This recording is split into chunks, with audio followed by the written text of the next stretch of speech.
Queridos, desejo saudar a todos com a paz do Senhor. Quero pedir àqueles que podem, tornem os vossos assentos, se assim for possível.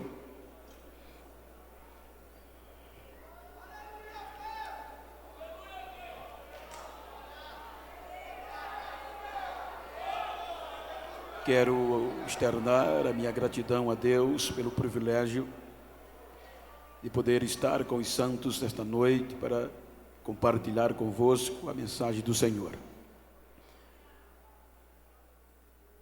Quero agradecer ao pastor Gilson, a sua muito digna esposa, a pastora Dórica, toda a diretoria desta honrada igreja, toda a igreja, e fazer menção de gratidão à coordenação na pessoa do pastor Edmilson, todos aqueles que o ladeiam, e esta briosa mocidade. Que Deus continue conservando-os e fazendo as diferenças no século XXI. Agradecendo ao presbítero Antoniel pelo contato, o corinho, a receptividade, junto com o Tiago, o Everton. Que Deus recompense os amigos pelo carinho e a receptividade. Queridos, quero ler um texto que está no meu coração para compartilhar com o tema proposto, que é um tema de desafios e de estímulo. Capítulo 10 do segundo livro de Samuel. Há um texto que eu quero tomar por base do contexto.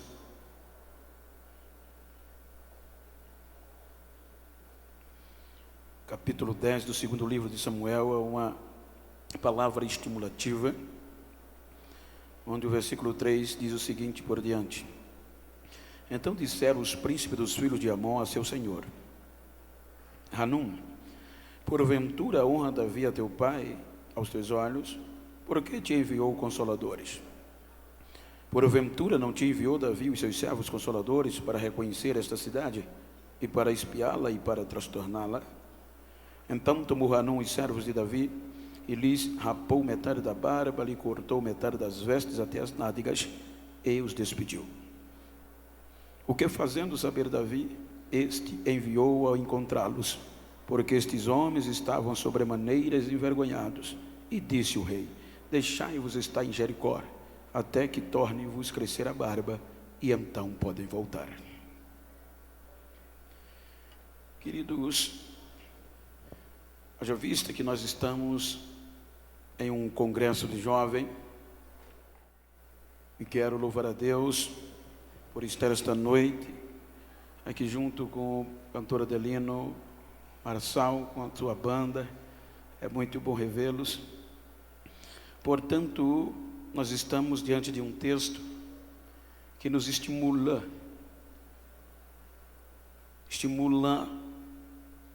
sobretudo na época, no tempo que nós vivemos, e a urgência de Deus da nossa identificação. Pois sabemos que o tema é provocativo e ele nos desperta uma identidade. A interrogação é proposta, e eu não vim aqui simplesmente contar a história, mas o propósito principal é provocar você a encontrar essa interrogação. Quando nós observamos o texto e o seu contexto, deparamos-nos com uma história, e essa história mostra quem é Deus, independente do que sejamos. Por isso eu quero falar-lhes nesta noite sobre projetos falidos na mão de um Deus vivo. Quando nós observamos, a história nos mostra um período de transição. Os irmãos hão de convir que quando o povo não quis mais o governo teocrático, quando o povo, sabedor de que Samuel estava envelhecido e que não queria a liderança dos filhos de Samuel, o povo, através dos seus representantes legais, os anciões, envia-os a Samuel com uma petição. E a Bíblia nos mostra que a petição era que o povo queria um rei como todas as outras nações tinham. Então o povo não queria mais o governo teocrático, que é o governo soberano de Deus. Porém o povo agora queria a monarquia, como tinha os filisteus, como tinha todas as outras nações de guerra. Então Samuel, entristecido, vai a Deus e proposta fere o coração de Samuel. Então Deus consola Samuel, dizendo que o povo não o rejeitou, mas o povo rejeitou o próprio Deus. Então, neste interim, Deus passa para Samuel o direito e os deveres de ambas as partes, para que o povo soubesse o que estava pedindo. A Bíblia nos mostra que mesmo assim o povo veio a optar pela questão da monarquia.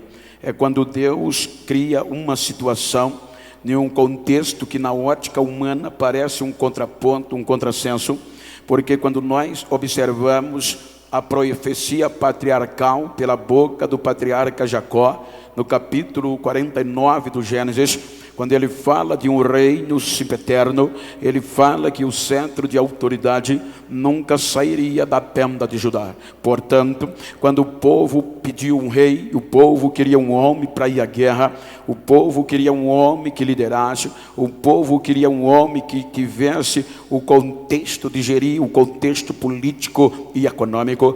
Então Deus cria uma situação nas tribos de Israel. A Bíblia mostra que Deus vai à menor tribo de Israel, em uma região de latifundiários, e Deus escolhe o fazendeiro chamado Quis, descendente da tribo de Benjamim, a mais pequena tribo de Israel. Então Deus faz com que alguns daqueles animais, daquele fazendeiro, se percam, e isto era uma perda enorme, porque aqueles animais na época tinham um valor exorbitante. Então, com esta preocupação, com este dano financeiro, que chama Saul, seu filho, e lhe dá um ajudante para ir à busca daqueles animais. O entanto, é que Saul tinha qualidades excepcionais, tanto no contexto laborativo, como no contexto fisiológico. Então, dentro deste contexto, a Bíblia diz que Saul vai em busca dos animais. Depois de alguns dias de procura, eles não encontram aqueles animais. Então é quando Saul quer desistir. Mas o seu moço o estimula a ir mais à frente, porque o assessor estava orientado, estava atualizado, de que numa cidade um pouco distante tinha um homem de Deus. Então o assessor disse a Saul: vamos mais à frente, porque eu sei que estará havendo uma reunião profética ali na cidade, e há um homem por nome de Samuel, e ele é profeta. Ele é um homem honrado, tudo que ele diz acontece, e nenhuma das suas palavras cai por terra. Então agora Saul é estimulado e parte para o encontro de Samuel. O interessante é que Saul foi uma escolha de Deus. Se você olhar no pormenor, em uma visão crítica, a Bíblia diz que quando Saul parte para a cidade, um dia antes dele chegar, aí Deus vai dialogar no ouvido de Samuel, e quando Deus revela a Samuel o que o acontecido, era interessante. Veja que Saul foi uma escolha, e Deus disse a Samuel: eu estou te enviando um homem, e você vai ungí-lo como rei de Israel. Então Samuel já sabia, porque Deus pontuou, Deus indicou, Deus enviou. Ou seja, quando Saul encontra com Samuel, Samuel fica alegre, o coloca em uma receptividade excepcional, lhe dá lugar de destaque, lhe dá lugar de honra, e depois da reunião, Saul é ungido como o primeiro rei de Israel.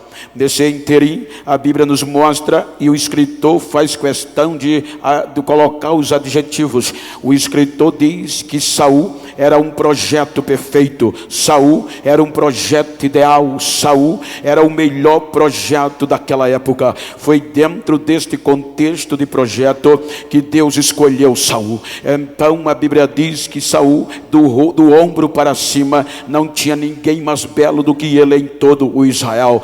Dentro de um contexto laborativo, a Bíblia mostra que Saul era um jovem determinado, era um jovem que trabalhava no campo, arando terra, domando animais, e assim fazia dele um grande devastador.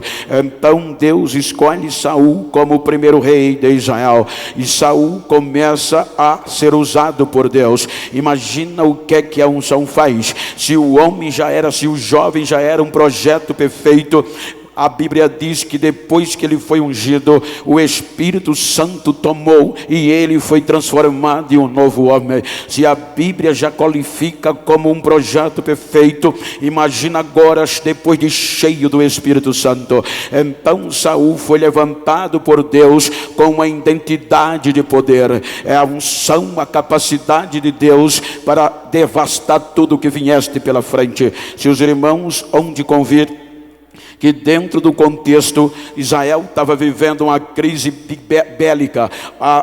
Os amonitas estavam a ponto de devastar Israel da face da terra.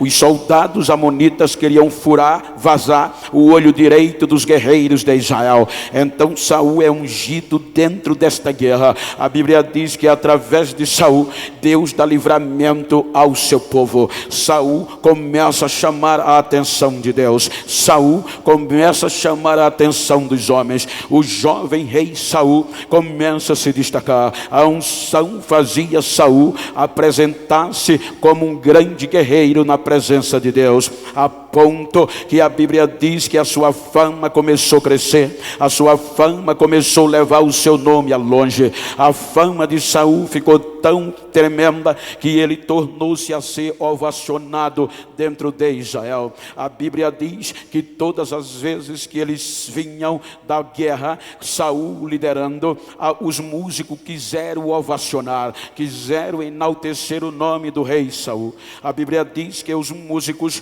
fizeram um hino e colocaram uma estrofe para ovacionar o rei de Israel. Todas as vezes que ele voltava da guerra, a Bíblia diz que as mulheres de todas as cidades de Israel saíam ao encontro do rei cantando louvor, e o louvor era esse: Saul matou os seus milhares, batendo o tamborim, tocando, se fosse hoje, o teclado, a guitarra, dizendo que Saul matou os seus milhares. Portanto, Saul se destaca de uma forma tão tremenda que a Bíblia diz que o próprio Deus se agradou de Saul. Deus disse a Samuel: eu estou gostando deste jovem rei e eu estou disposto a ratificar a dinastia dele para sempre em Israel. Então Deus diz a Samuel: diga a Saul que vá e destrua todo o Amaleque, todos os amalequitas, porque fizeram o meu povo sofrer no caminho à terra prometida. Então Saul pega a empleitada e parte para a guerra. Portanto, Saul comete um erro. A unção fez ele esquecer da simplicidade. A unção levou Saul a achar que podia desobedecer a Deus. Então Saul poupa o melhor dos animais e poupa o rei Agag, rei dos amalequitas. Então agora a Bíblia fala que Deus vai a Samuel e diz a Samuel: eu me arrependi de haver escolhido Saul como rei de Israel. Os irmãos hão de convir que agora Deus dialoga com Samuel. Podia Deus ir falar com Saul, mas Saul perdeu a identidade e Deus diz a Samuel que estava arrependido. Então Samuel quis dar um jeito, porque só sabe o que é perder um obreiro, só sabe o que é perder um crente cheio quem acreditou nele. Então Samuel quis dar um jeitinho para não abrir mão de Saul, pois eram amicíssimos. Então Deus vê do céu e diz: até quando tu vai ter dó de Saul, tendo em vista que eu já o rejeitei? O interessante é que quando Deus rejeita Saul, a unção sai de Saul. Então o Espírito Santo sai de Saul, e sem a unção não dá para ir muito longe. Pode até ter a coroa, pode até ter a roupa real, pode até sentar no trono, é bonito, mas sem a unção não dá certo. A unção é quem faz a diferença.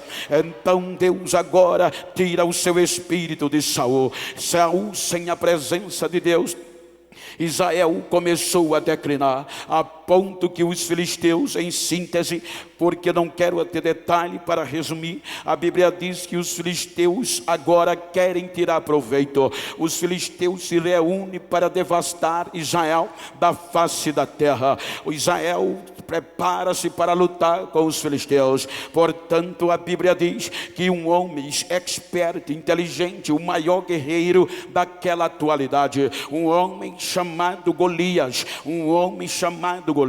o expert, o famoso guerreiro de toda a terra, ele, quando encara Israel sem unção, ele levanta e entra em desafio. Ele propõe ao exército de Israel, ele diz: não precisamos lutar exército contra exército, dei-me um homem para me enfrentar. Eu desafio as fileiras do exército de Israel. Se vocês tiverem um homem para lutar comigo, se ele me vencer, nós seremos vossos escravos, mas se eu o vencer, vocês serão nossos escravos. Golias não sabia e desafiou a fileira de Israel. O que Golias não sabia é que quando Saul perdeu a unção, quando Saul ele abriu mão da unção, então Deus não se conformou. A Bíblia mostra que Saul foi uma escolha. Veja que o texto diz que Deus conta a Samuel e quem era, e Deus diz: eu estou te enviando. Quando a gente envia, a gente não vai. Quando a gente envia, a gente vai na pessoa de quem enviou. Então Saul foi uma escolha. Quando Saul perdeu a unção, acharam que Deus ia desistir do projeto. Não, a Bíblia diz que Deus dá uma volta de 360 graus na terra, procurando alguém para fazer a sua vontade, procurando um jovem para encher do seu espírito e fazer a diferença no meio da crise. Vejam que tanto o Salmo 89, número do verso 20, como o Atos capítulo 13, na pregação de Paulo à igreja de Antioquia, Paulo faz menção, e o salmista, que a questão de Davi não foi uma escolha, foi um achado. Ele diz: achei a Davi. O verbo aqui está achar, e toda vez que este verbo entra em evidência, é porque desencadeou uma procura, porque Saul não precisou procurar, Deus tinha, mas Davi não. Davi foi uma procura, porque só acha quem procura e só procura quem não tem. Então Deus sai procurando e encontra um jovem no meio do campo, e quando ele volta, já volta diferente. Ele diz a Samuel: achei um que vai cumprir o desejo do meu coração. Veja que a descoberta de Deus, o achado de Deus na ótica humana era reprovado, na ótica humana era inconcebível. Veja que Deus fala com Samuel diferente. Ele diz: achei um. Ele não diz enviei, ele diz: achei um.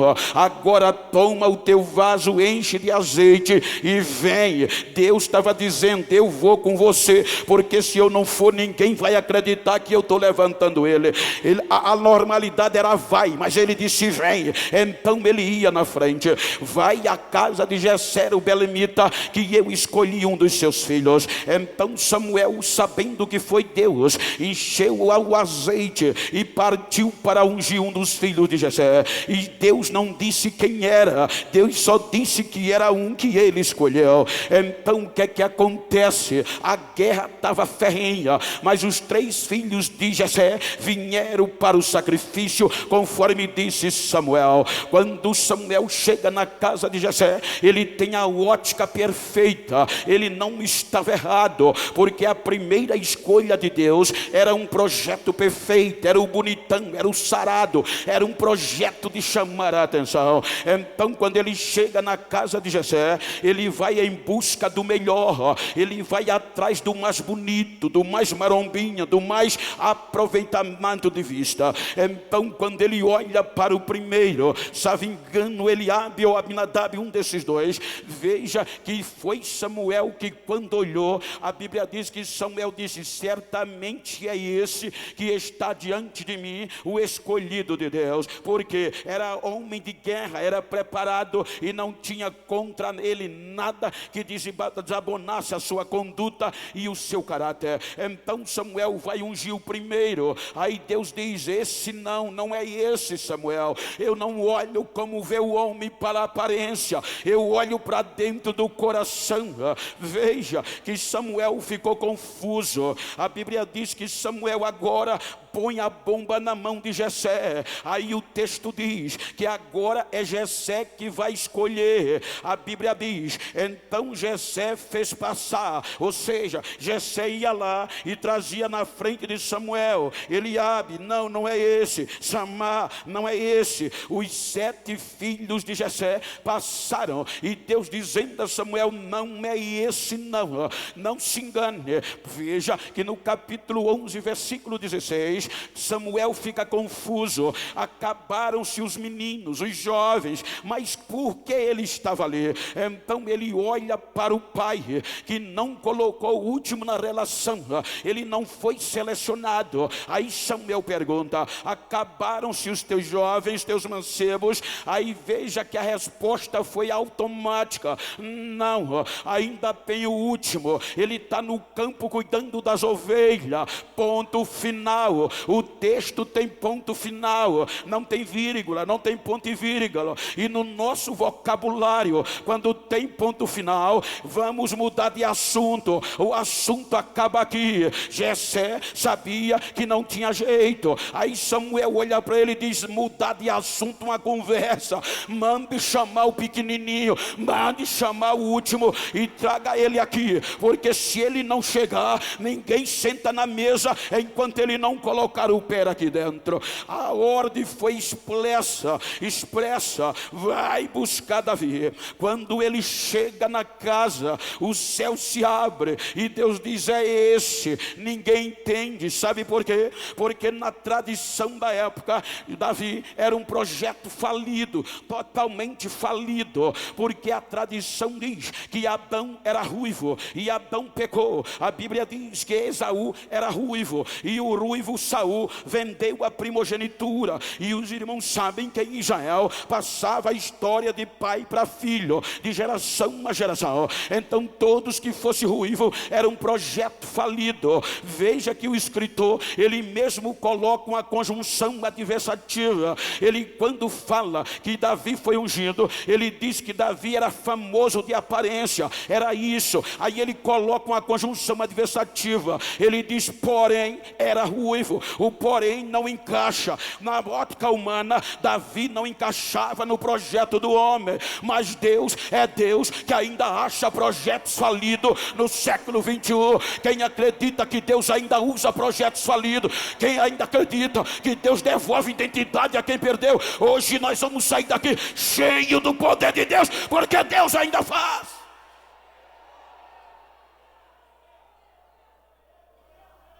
Ungir o jovem. Não houve badalação, não houve festa. Todos seus irmãos olhavam e não valorizaram a unção do jovem, acharam que era o ato comum. Veja que o texto posterior, ele mostra que os 3 mais velhos voltaram para a guerra contra os filisteus, e Davi volta para detrás das ovelhas, e o assunto começa aí. Todas as vezes que o pai tinha saudade dos que estavam na guerra, só tinha um que ia trabalhar de office boy. Ele mandava Davi. A Bíblia diz que Davi ia e voltava, trazendo notícia dos seus irmãos e tomando conta das ovelhas, a ponto que chega um dia que Golias desafia de uma forma ferrenha os filhos de Israel. Aí o pai Jessé teve saudade dos 3 que estavam na guerra e disse: chama Davi, que eu tenho uma mensagem para ele. Quando Davi chega em casa, Jessé diz: meu filho, eu estou com saudade dos seus irmãos. Vá no arraial de guerra e leve presente para o Abner, o general, para Saul, o rei. Traga notícia dos seus irmãos. Davi agora pega o presente, aborda o animal, pega o mensageiro e parte para o campo de guerra. Veja que ele era simples. Quando ele chega, vai chegando no arraial da guerra. Aqui Golias comete o maior erro da vida dele. Golias era expert, era violento. A Bíblia diz que a lança dele era feito eixo de tecelã. Se você já viu tecido, um eixo de um tecelão trabalhando, você não acredita. movimenta, ele é tão rápido que o olho não acompanha, ele é tão ágil que o olho não acompanha. Golias era preparado, era famoso, o nome dele estava na mídia da época. Então quando Davi vai chegando naquele dia, Golias sobe o monte e desafia o exército de Israel. Ele diz a Bíblia que Golias sobe, olha para o exército do outro lado do vale e diz: vocês não têm um homem aí para me desafiar, vocês não têm um guerreiro para lutar comigo. Se vocês tiverem, mande ele lutar comigo, porque hoje eu desafio a fileira do exército de Israel mais uma vez. Aí o menino vai chegando, sem contexto na fama, o menino vai chegando. Quando ouve aquilo, ele não suporta. Quando ouve aquilo, ele não fica calado. Por quê, pastor? A unção faz isso. Ora, quando a hora chega, chega. Não, Deus cria qualquer situação. Você quer ver uma coisa? Talvez Davi até aqui, a Bíblia diz que ele era office boy, carregava recado para lá, para cá, presente, para lá, para cá. Se fosse hoje, transportava os pastores do aeroporto para o hotel, do hotel para o aeroporto. Mas talvez você chegou aqui achando que Deus não está te vendo. Mas se você puder, diga para quem está ao seu lado, diga: olhe bem para mim. Diga a ele: olhe bem para mim. Hoje eu posso estar carregando o recado. Diga a ele: mas eu sou ungido, eu sou cheio, a minha hora vai chegar. E quando a minha hora chegar, sai de baixo.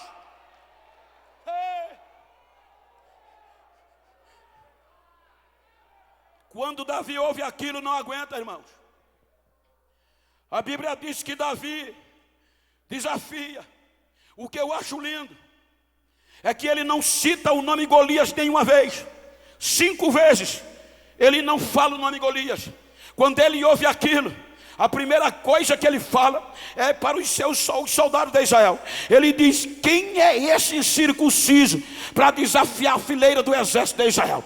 Ele na nossa linguagem estava dizendo, porque a palavra incircunciso é sem aliança com Deus, e circunciso é quem tem aliança. Então quando Davi viu Golias desafiar, na nossa linguagem bem rasteira, ele disse: quem é esse cara aí metido a besta? Quem ele pensa que é para desafiar a fileira do exército de Deus? Ele não conhece a Deus, mas eu conheço. Ele não tem aliança com Deus, mas eu tenho.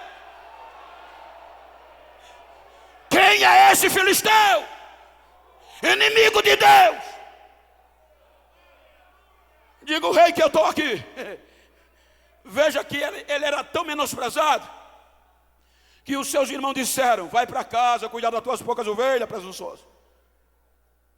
Está fazendo o que aqui? Mas ele não foi, a hora chegou, gente. Quando a hora chega, não tem para ninguém. Outro dia, anos atrás, foram perguntar ao meu pastor: pastor, por que só o Genival prega nas convenções alagoanas? Só ele. O meu pastor olhou para aquele grupo e disse: é porque ele tem história, a hora dele chegou, faça a sua vez, crie a sua história, que a hora vai chegar. Foram dizer a Saul: tem um valente aí. Quando Saul viu Davi, desesperou-se: meu filho, de onde você é? Perdeu o juízo. Quem você pensa que é? Golias é experiente. Golias é tremendo na guerra. Qual é a sua experiência de guerra? Não tem nenhuma, rei. Só tem experiência no campo. Como você vai enfrentar o gigante? Eu nunca usei uma espada, rei. Nunca usei uma lança. Mas deixa eu contar 2 experiências para o senhor. Estava cuidando das ovelhas do meu pai, quando de repente veio um urso tomar uma das minhas ovelhas, e eu tomei a ovelha do urso, vou parafrasear, quebrei a cara dele de bufete, esmurrei ele até ele correr. No outra vez veio um leão, eu tomei a ovelha da boca do leão e quebrei os dentes dele. Ei, será que isso resolve? Será que isso resolve? Se é assim, manda avisar a Golias que chegou o valente. A notícia chegou, Golias se preparou. E quando Golias entra no vale, entra desafiando, todo preparado, quando ele vê quem era o oponente, ele menospreza. E ele grita: vocês estão querendo zombar de mim? Me enviar uma criança para me desafiar? Hoje eu estraçalharei a carne dele, envergonharei vocês e darei os animais do campo. Aí Davi vem sem arma, sem lança, mas vem cheio de Deus. Ele olha para Golias e diz: você está vindo a mim com escudo, com lança, com espada, mas eu estou indo ao teu encontro no nome do Deus de Israel. E hoje eu vou cortar a tua carne, vou dar as aves do céu e os animais do campo. E hoje toda a terra saberá que ainda há Deus em Israel que salva, ainda há Deus em Israel que salva. Faz assim comigo.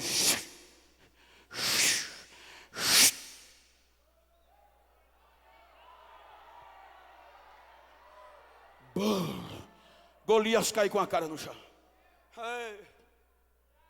Quando Golias cai, Davi sobe nele, corta-lhe a cabeça, e o avivamento cai em Israel. Como é que pode? O segredo não está no cargo, está na unção. O segredo não está na gravata, está na unção. O segredo não está na fama, está na unção. É a unção que faz a diferença. E é isso que a pós-modernidade está querendo tirar de nós.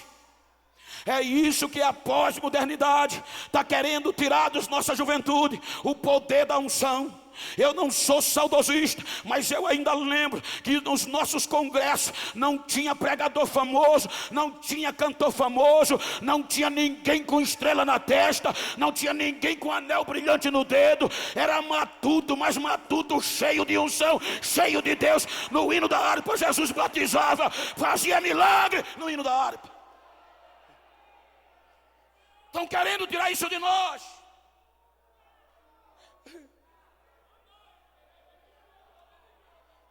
Estão querendo tirar isso de nós.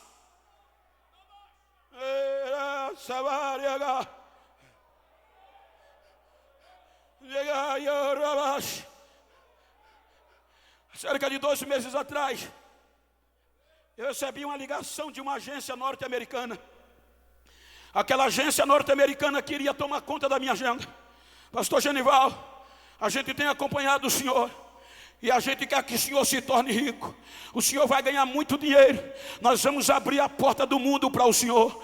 Queremos tomar conta da sua agência. A gente já é agente. Nós já trabalhamos. Ele citou algumas pessoas famosas.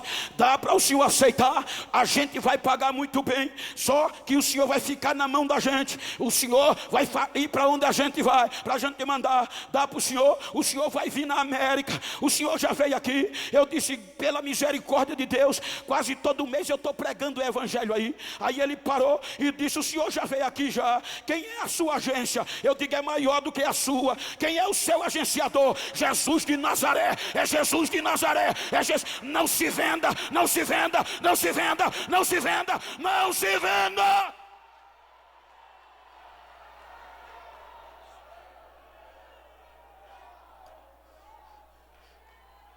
Saul não tinha coroa, mas tinha unção. Estava com a coroa, não tinha unção. Os soldados tinham o cargo, a espada, mas não tinham unção. Davi não tinha espada, não tinha coroa, mas tinha unção. O que é que prevalece?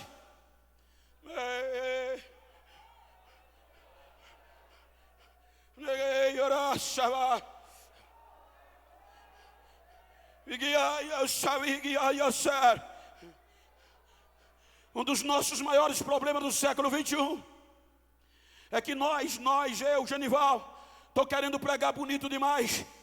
Estou me esquecendo da simplicidade do evangelho. Porque quanto mais conhecimento eu tenho, mais a agenda se abre. Quanto mais palavras bonitas eu falar, eu sou aplaudido. Mas a minha Bíblia diz que falar bonito é bom, que ser preparado é bom, mas ser cheio é bem melhor. Ser cheio é bem melhor. Ser cheio é bem melhor. É unção. Teve um grupo de estudiosos, com todo respeito ético, me procurou e disse: Bento, Tu tem que mudar o jeito de pregar. É século 21. Tu tem anel no dedo, teu diploma está na parede, você está quebrando ética. Não se pode pregar mais como pregava antigamente. O que é que houve, mestres? É que é século 21, é pós-modernidade. Nossas igrejas estão cheias de doutores, de universitário. E oxalá, quero eu e oro que todos sejam doutores e todos estudem grandemente. Mas olha o que é que eles dizem, Bento: tu chora demais no culto, isso é anti-higiênico. Aí eu disse: mas meu mestre, como é que não pode chorar, meu mestre? Como é que não chora? Quando passa uma noite de oração, quando passa 5 dias de jejum, não tem lágrima que fique dentro, sai tudo para fora, mestre. Mas eles não vão te entender, Bento. Tu tem que parar de falar línguas estranhas.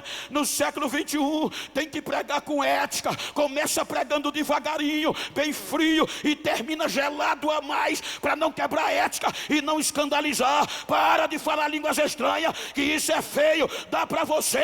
Dá não, mestre. Mas por quê? Eu sou assembleano até o tutano. Eu nasci no meio do fogo. Quem nasceu no fogo, quem vem comigo? Cadê a geração? Cadê a geração do avivamento?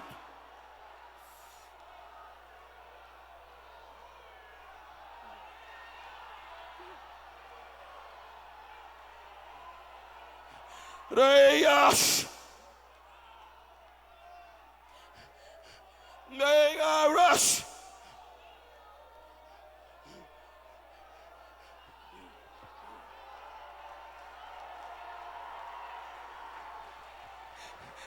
deixa eu ver o barulho da Assembleia de Deus. Deixa eu ouvir o barulho da Assembleia de Deus. Deixa eu ouvir línguas estranhas. Deixa eu ouvir línguas estranhas. Deixa eu ouvir o Espírito Santo batizando aqui hoje. Deixa eu ouvir Jesus batizando aqui hoje. Deixa eu ver quem tem chama acesa no século 21. Quem sabe quem é? Quem sabe quem é? Quem sabe quem é? Quem sabe quem é?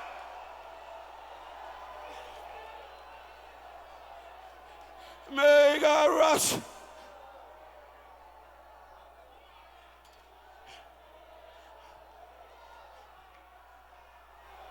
Rasaras, Bigayas, Bigayasaya,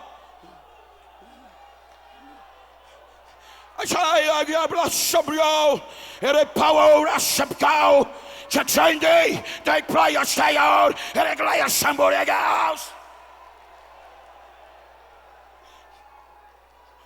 Hey, around Alexei Rush. I break it, I set you. And the Braille Assembly, and the Clay set a Clay already. I will myself every day. Algo novo estará acontecendo. Rush, Rush. Estou eu reacendendo a chama pentecostal. Viverás avivamento como nunca houve. Hoje eu passo em vista a minha geração. A minha glória está invadindo vidas nesta noite. O meu poder está tomando conta desse santuário, e vidas estão sendo sacudidas pelo poder da minha glória. O meu espírito está pairando neste lugar, e a minha glória está sendo derramada, diz o Senhor desta igreja. Agora recebam a apoteose do Espírito agora.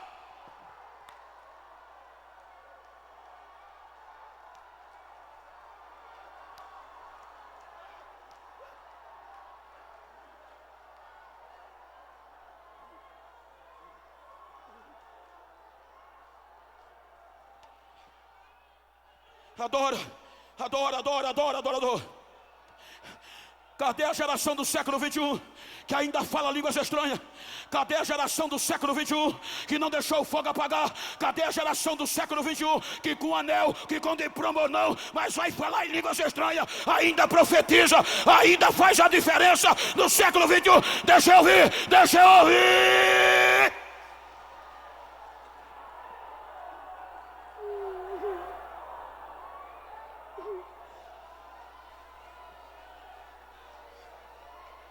unção. É a unção que faz a diferença.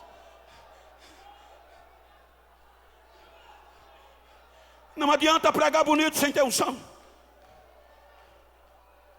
Se falar bonito resolver, tem político que dá de 10-0 na gente. Se cantar bonito resolvesse, tem cantores e cantoras da MPB que cantam melhor do que nós. Mas é bonito.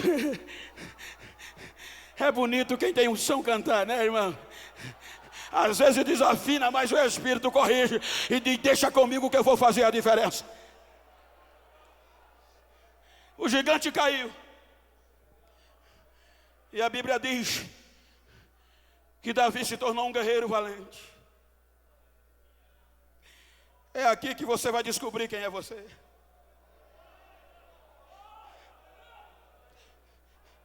Deus pegou o menino no monturo, colocou no ápice.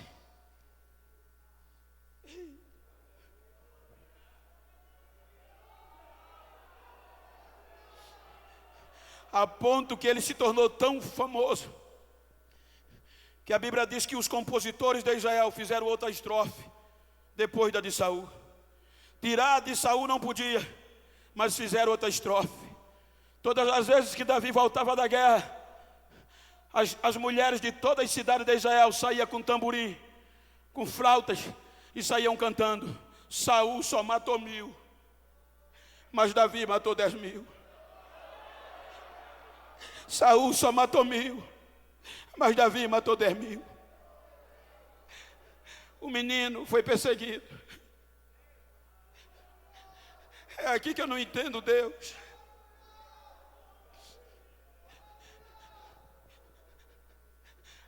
Há um recurso humano que diz que a mídia, ela consegue colocar alguém na fama dentro de 24 horas. Pega o homem da lama e coloca no topo em 24 horas. Mas esse mesmo recurso diz que a mídia tem o poder de, em menos de 24 horas, tirar o homem da fama e colocar na lama de novo. Mas Deus não. Deus demora. Mas depois de pronto ele não desiste mais. A perseguição foi ferrenha. E não foi uma perseguição qualquer. Não foi um diácono que perseguiu o rei. Foi o Davi, foi o rei Saul. A maior autoridade. A tropa de elite. Como entender isso? E Deus olhando. A perseguição não foi de um mês, foram anos. Hoje a gente desiste por tão pouca coisa. Uma moda que aparece, a gente já vai atrás. Um convite de uma saia rachada, a gente já quer desistir por um saco de pipoca. A perseguição foi tão grande que o menino desesperou, babou, chorou, deu uma de doido, e Deus preparando, esperando. Chegou um ponto que ele teve que se esconder na caverna de Adulão, juízo do povo. Julgue o povo entre mim e o rei. Quando ele se enclausura na caverna de Adulão, a Bíblia diz que Deus manda uma ajuda para ele. A Bíblia diz que Deus manda cerca de 400 homens para se juntar a Davi. Agora, olha a característica dos homens: levianos, endividados, dissidentes, desprezados, só homens que a sociedade não aceitava mais, só projetos falidos. Só projetos falidos, gente. Agora 401 projetos falidos, vamos partir desse pressuposto. Agora Davi pega esses 400 homens, e por esses 400 homens, torna-se heróis nos anais da Bíblia Sagrada. Esses projetos falidos na mão de Deus sacudiram a sua geração. A Bíblia diz que Davi levanta 4 grupos excepcionais só de projetos falidos. Primeiro grupo eram os destros, feitos de projetos falidos na mão de Deus. A Bíblia diz que os destros eram tão valentes que quando entrava na guerra não desistia enquanto não vencia. Alguns deles terminavam a briga que a espada ficava grudada na mão. Você sabe o que é isso? A pele da mão derretia a ponto de grudar na espada e eles não abriam a mão. O segundo grupo eram os canhotos, que atiravam, dissidente de Benjamim, homens que ninguém acreditava mais, mas se tornou-se tão cheio de unção, que atiravam com pedra a longa distância e não ratavam um fio de cabelo. O terceiro grupo eram os belicosos, lutava com a direita e com a esquerda. Esses eram valentes. Um dia 3 desse grupo ouviu Davi balbuciar: ai, que vontade de beber das águas da cisterna de Belém. 3 desse grupo, a Bíblia diz que os filisteus guardavam a cidade de Belém. Só 3 furaram a fileira dos filisteus, pegaram água e trouxeram para o rei. Está aqui, rei, beba. Será que os cabos era bom? Mas tinha o último grupo, que era o especial, os consoladores. Os consoladores não brigavam nem com a direita nem com a esquerda, e não andavam armados. Os consoladores, a única arma deles era o azeite. Por quê? Porque era a turma que curava os doentes. Aonde tinha um ferido, eram os consoladores que iam lá, saravam a ferida deles. Aonde tinha alguém triste, eram os consoladores que iam lá e davam alegria a eles. Aonde tinha alguém morto, eram os consoladores que iam lá e consolavam os que estavam vivos. Eles representavam a bondade do rei. Aí Davi soube que Naás, um dos reis dos amonitas, morreu, e era amigo de Davi, porque o refugiou quando ele fugiu de Saul. Aí Davi disse: eu preciso consolar o filho dele, Hanun, e mandou os consoladores consolar Hanun. Os consoladores não andavam armados, mas o cuidado do rei ia com eles.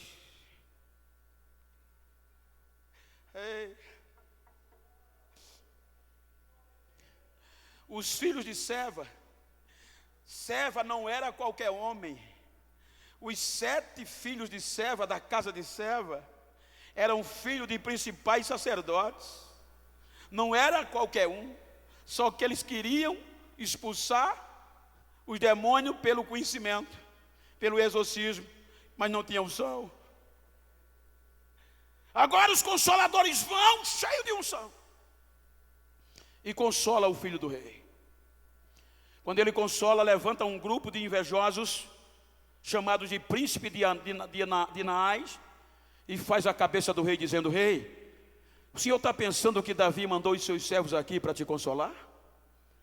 Os consoladores vieram aqui para espiar a terra e depois transtorná-la. Humilha eles, arrebenta com eles. Tem alguém aqui para me ajudar? Aí a Bíblia diz que Hanun pegou os consoladores, rapou metade da barba, rasgou a veste até as nádegas e os despediu. É aqui que eu quero que você descubra quem você é. É aqui o que eu vou dizer o que você é. Rapar a barba daquele grupo era o mais alto nível de humilhação.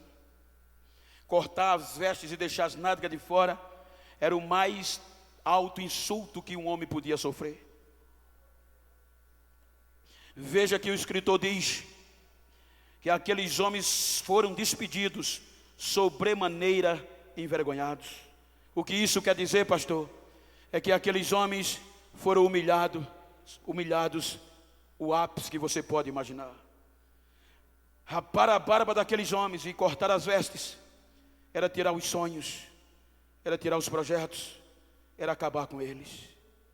Aqueles homens vinham voltando desanimados, tristes, cabisbaixos, porque eles não podiam mais voltar para Jerusalém. O rei não podia mais aceitar eles. Acabaram com os sonhos, Acabaram com o projeto daqueles homens. Ei, como você chegou aqui nesse congresso?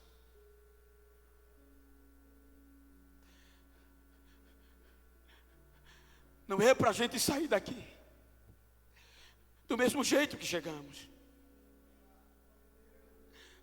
A chama tem que estar acesa 24 horas por dia, independente das circunstâncias. Há um contexto que, há anos passados, em uma Olimpíada de inverno, eu achei interessante, no Japão, isso saiu na mídia. A Olimpíada de inverno, Jogos de inverno é no gelo. O que chamou a atenção dos desportistas e da imprensa é porque no gelo a árvore, ela se desprende da folha para economizar energia, para suportar o frio. Mas o que chamou a atenção é que no monte tinha uma parte toda verde no meio do gelo. E a imprensa e os deportistas ficaram assustados. Não pode, só ali está verde. O que é que está acontecendo? Por que as folhas não caíram? E os pesquisadores foram pesquisar e descobriram que aquelas árvores estavam sobre um monte, que dentro do monte era um vulcão ativo.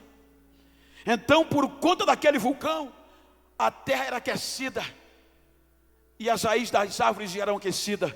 O gelo não conseguiu derrubar as folhas das árvores, porque tinha fogo dentro do vulcão. É esse fogo que nos mantém de pé. É essa chama que nos mantém de pé. Eu vou dizer algo que vocês já ouviram, mas me permitam. Não sei como você chegou aqui, querendo desistir, humilhado, cabisbaixo, sem ter certeza do que você é. Eu não estou pregando para super crentes. Eu não estou pregando para super heróis. Eu estou pregando para seres humanos. E quantas vezes não dá vontade da gente desistir? A humilhação, o menosprezo. Quantas vezes eu não quis tirar a minha vida, porque diziam que eu não valia o que comia. Um projeto totalmente falido. Mas um dia chegou um jovem senhor e disse: eu conheço alguém que nunca desiste de você. Me evangelizou por 13 meses e me levou para a igreja. Quando eu cheguei na igreja, Adelina, Jesus me aceitou. Com um mês eu já pregava naquela fazenda. Com um ano eu já era líder de jovens. 15 dias Jesus me batizou com o Espírito Santo. Com um ano e meio eu estava sentado na igreja que eu nasci na fé, pequena, e veio um pregador e me pediu para eu ficar de pé no meio do culto, e disse: Genival, Deus está mandando te dizer que você é um projeto dele. Ele nunca vai desistir de você. O mundo vai ouvir falar o teu nome. O Brasil vai ser pequeno para você pregar. Só que era dentro da cana, semi-analfabeto. O assunto foi tão absurdo que depois de 3 dias um grupo de obreiros me procurou, dizendo: Bento, não acredita naquilo que o pregador falou. Mas por que eu não devo acreditar? É impossível, Geno. A gente tem 20 anos, 15 anos na igreja e nunca aconteceu nada. Tu é crente, tu ora 8 horas por dia, jejua a semana toda, mas tu pode ficar decepcionado. O que ele disse jamais vai acontecer. E eles me conseguiram convencer. Mas por quê? Porque tu é pobre, Bento. Você é semi-analfabeto e você é preto. Ninguém vai acreditar em você. E a conjuntura atual era verdade.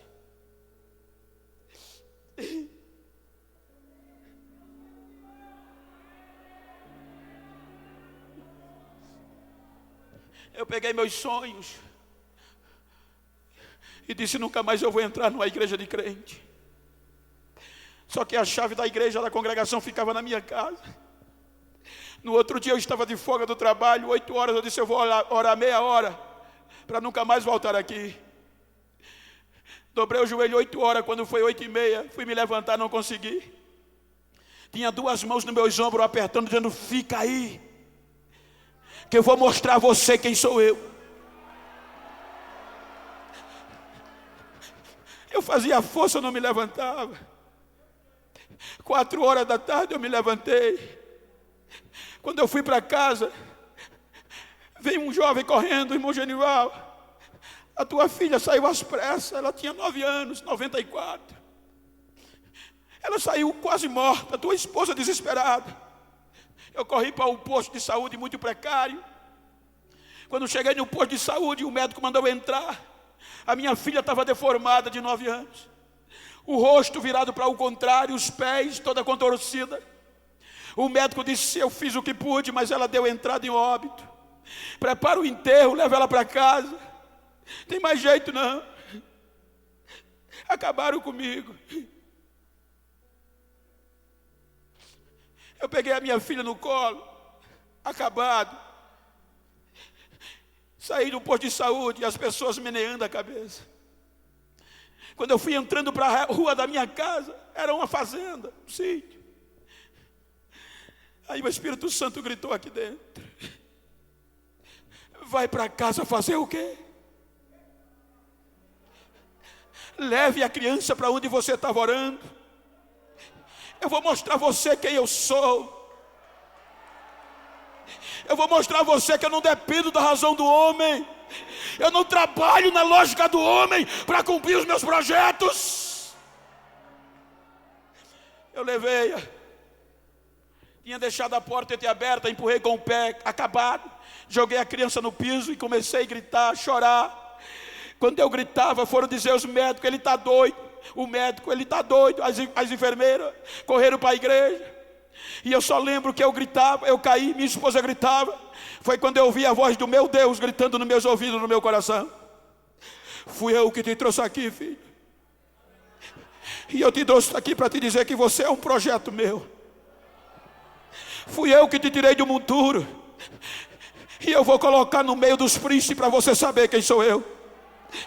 E como eu te amei, e eu te trouxe aqui, olha o que eu estou fazendo. Quando ele disse assim, não deu 10 segundos, a minha filha começou a se endireitar. Em 10 segundos ela deu um pulo e saiu correndo dentro da igreja: pai, pai, pai, Jesus ressuscitou ela na hora.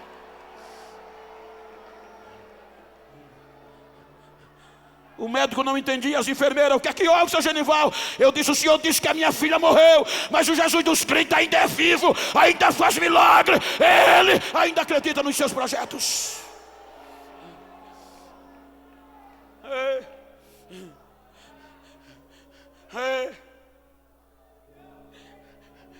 Quem você é? Hoje eu estou pregando para vocês, a nova geração. Não desista. Hoje eu recebo cerca de 40 convites por dia, do mundo todo. Se eu for atender os convites que eu recebo, eu não volto mais para casa.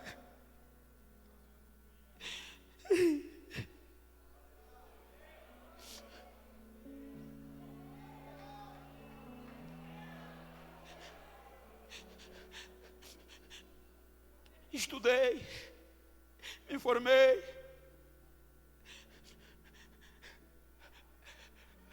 mas ainda continuo preto,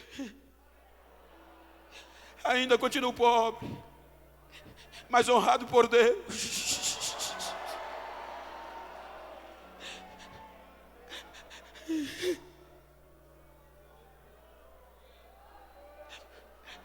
Eu não sei como você chegou aqui. Hoje muitos que não acreditavam, quando eu venho das viagens internacionais, ou das nacionais. Tem gente que faz questão de carregar a minha mala. Deixa eu levar, Geno. Coloca as malas na mão e sai correndo na frente e eu atrás. O pretinho vem atrás. E eles na frente dizendo: olha o que é que Deus faz, olha o que é que Deus faz com os projetos dele. Fique de pé por um instante, se você pode. Admilson, me ajuda aqui. Se você pode, eu vou dizer quem você é. Se você pode, se você está perto de uma pessoa do mesmo sexo, vira assim para ele como eu estou com o pastor Admilson. Olha para mim não, olha para ele, olha nos olhos dele. Diga a ele: me faz um favor. Você faz? Diga: não quero nem saber como você chegou nesse congresso. Eu estou preocupado como você vai sair dele. Diga a ele: me faz um favor. Depois desse congresso, se amanhã, porventura, tu encontrar uma monita por aí perdido, que pensou que eu ia desistir, que pensou que eu tinha sido acabado, que pensou que eu não era um projeto de Deus, dá 2 avisos a ele. Primeiro, diga a ele que eu não sou um projeto falido. Diga a ele que eu sou um projeto vivo, na mão de um Deus vivo, para um grande avivamento. Diga aí o segundo recado. Diga a ele que eles raparam a barba, mas deixaram a raiz. Diga: a barba cresceu e eu estou voltando. Eu estou voltando. Eu estou voltando. Eu estou voltando. Abraça ele, abraça ela.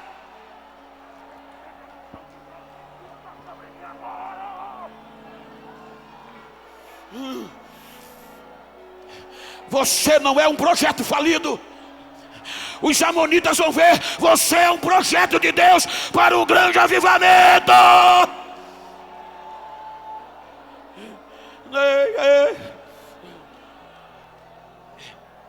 Segura ele por um instante, abraça ele, abraça ela. Diga para ele: eu só vou te soltar quando eu ouvir línguas estranhas. Diga: ô projeto de avivamento, eu só vou te soltar quando eu ver o fogo cair. Diga para ele: eu só vou te soltar quando eu ver lágrimas nos teus olhos. Segura ele, segura ela. Jesus, quem não é batizado, batiza agora. Quem não é, renova agora. Recebe línguas estranhas, recebe dom de profecia, recebe a chama que está queimando dentro de mim agora. Agora, agora, agora, agora, agora.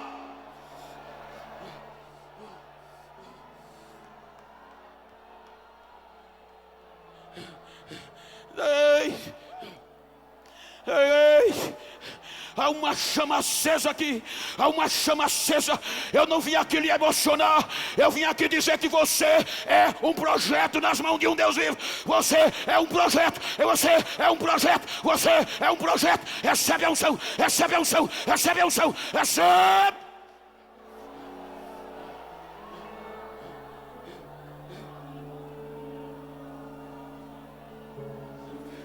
Deus, Deus, Deus, Deus, Deus, é minha igreja. E bigaio, chamaio, chamaio. E bigide de da Bahia, chamai, e da Ioia, Shadagaias. E diga, eu sedego. E diga, sei, raça. Te plaitou, será eu de vós. Eu estou te entregando uma geração poderosa. Eu estou renovando uma geração que eu te entreguei, para que saiba que eu tenho me agradado. Esta geração vai sacudir esta cidade pelos 4 cantos. E hoje eu renovo a minha promessa nesta geração. Hoje eu derramo a minha glória nesta geração, para que saiba, agora, diz o Senhor.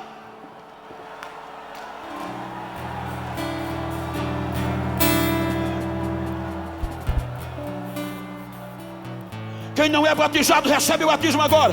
Quem não fala línguas estranhas, fala agora, recebe batismo, recebe cura, recebe. Aonde tem uma geração avivada? Cadê você? Projeto de Deus, cadê você?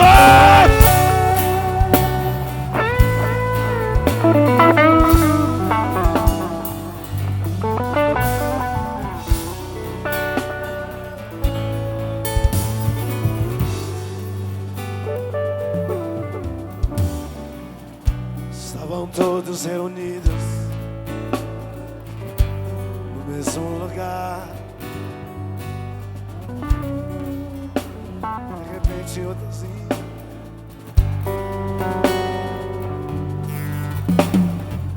alguém sem entender pergunta de onde vem esse mover. Do outro lado o povo começa a dizer: me batiza com fogo, me batiza com fogo.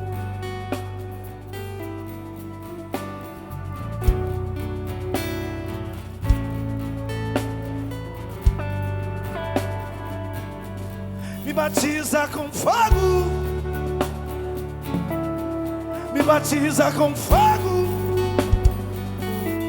Me batiza com fogo, Espírito de Deus, vem, Espírito de Deus, vem, Espírito de Deus.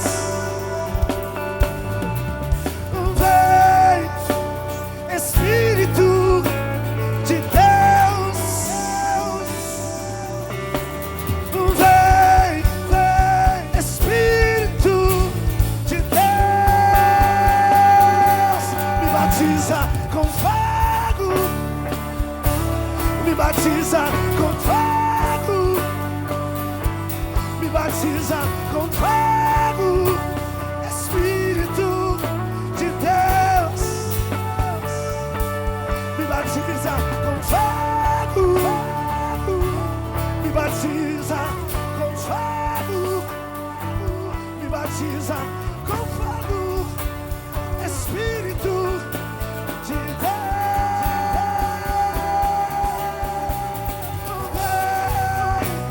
Espírito de Deus,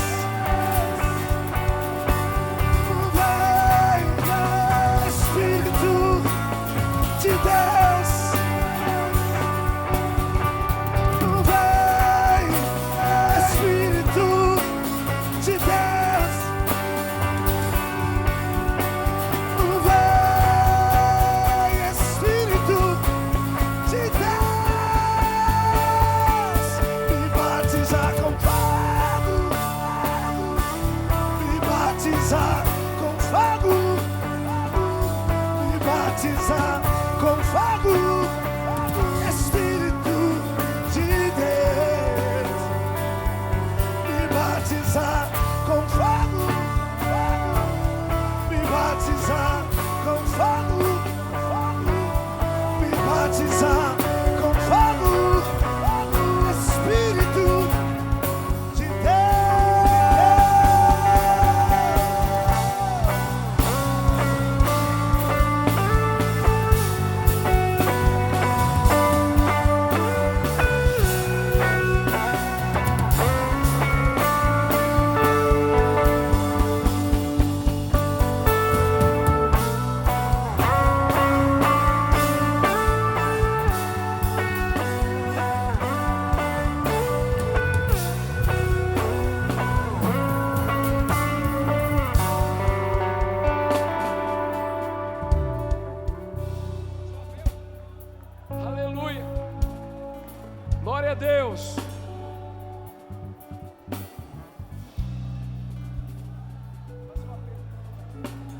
Glória a Jesus.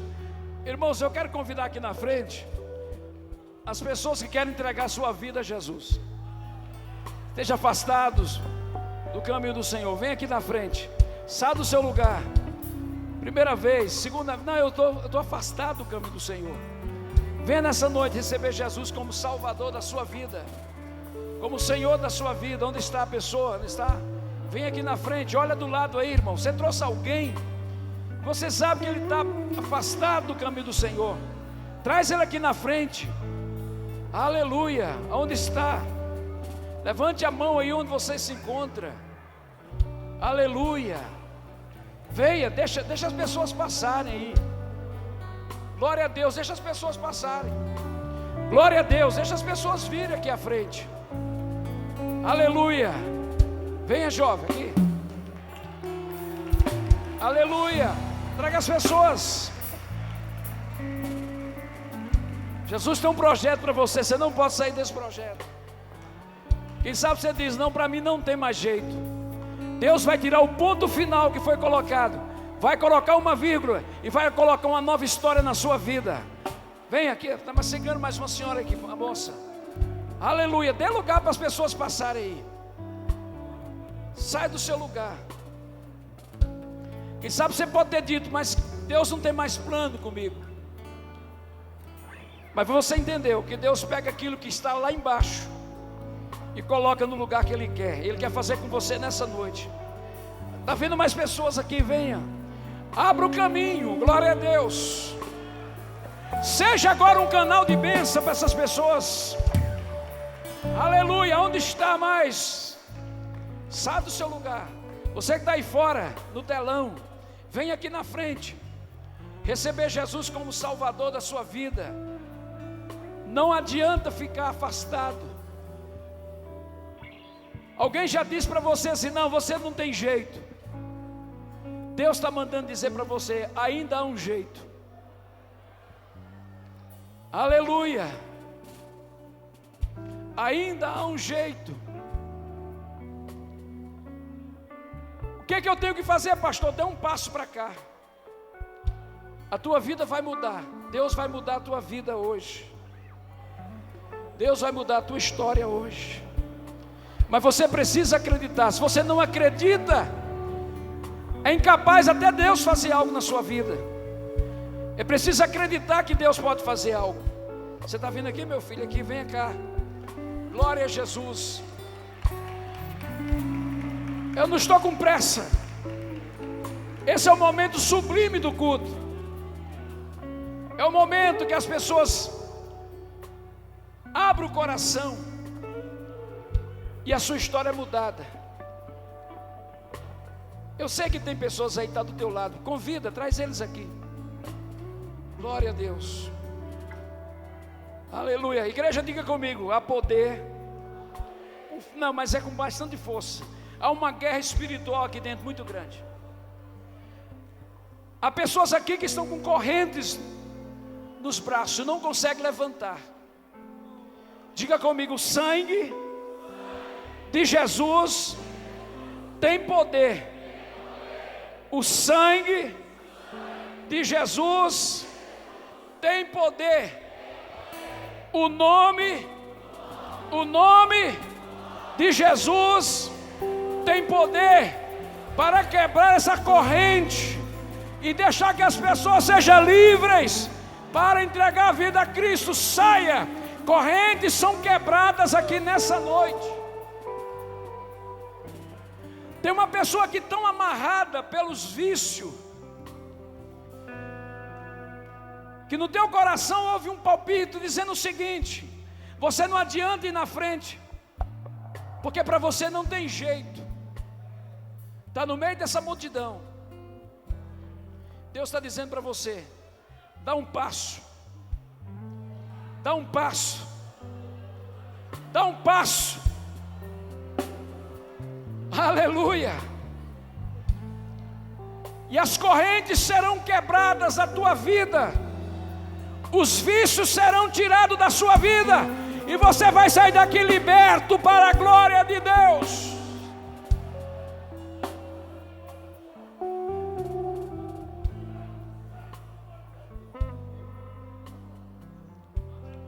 Aleluia. Onde você está? Você tem dito: eu não preciso disso, eu sou autossuficiente para resolver esse problema. Deus está dizendo: as suas forças são poucas, mas eu quero te revestir da minha glória hoje.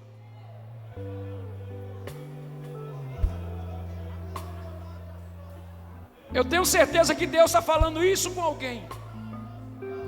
Agora eu te digo uma coisa, meu irmão: se você não fizer por você, ninguém pode fazer por você. Está chegando aqui mais uma moça. Aleluia. Aplauda o Senhor. Aplauda o Senhor. Mas essa pessoa que eu estou falando ainda não está aqui. Ah, se você soubesse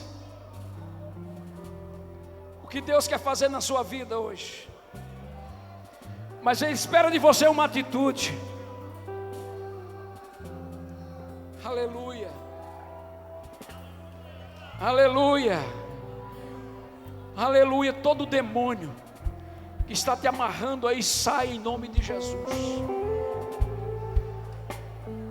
Aqui nós temos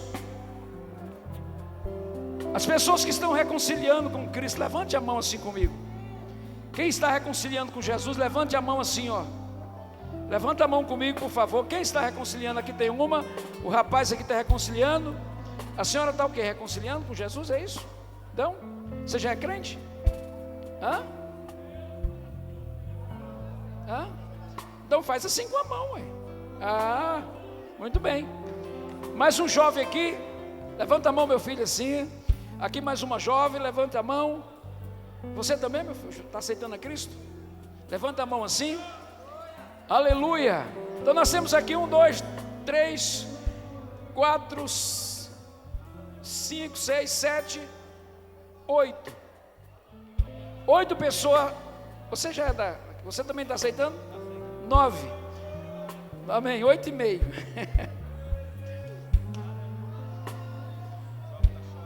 Aleluia. Quando a gente chora é porque Deus está fazendo alguma coisa. Mas eu não sei porque que eu estou insistindo que essa pessoa que eu estou chamando não está aqui ainda.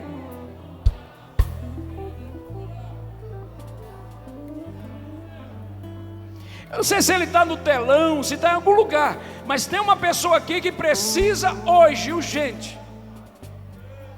Mais uma senhora aqui. Aleluia. Glória a Deus. Você está vendo, meu filho? É? Adore o Senhor.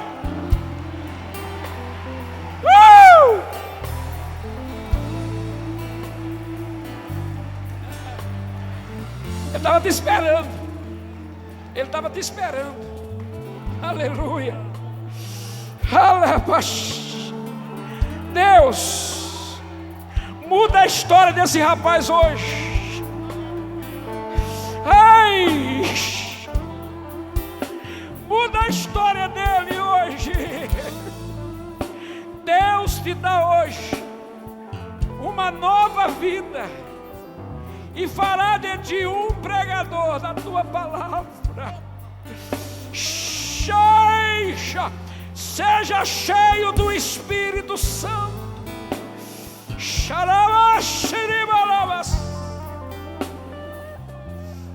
Aleluia. Deus abençoe essas vidas. Pode deixar de chorar aí. Igreja, estenda as mãos para cá. Deus, nós abençoamos esse jovem aqui, só jovens. Uma senhora de idade aqui, olha que maravilha encontrar com Jesus nessa altura da vida. A senhora é uma mulher de sorte. Aleluia. A senhora é uma mulher de sorte. Você está vendo esses jovens aqui? Quantos anos a senhora tem? Quantos anos a senhora tem? 79 anos encontrando com Jesus. Você pode aplaudir? Aleluia.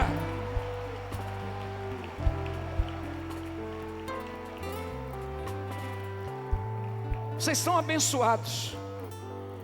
Diga comigo: Deus, em nome de Jesus. Perdoa os meus pecados, escreva o meu nome no livro da vida, faça de mim uma nova criatura em Cristo Jesus. Você pode aplaudir o Senhor? Glória a Deus.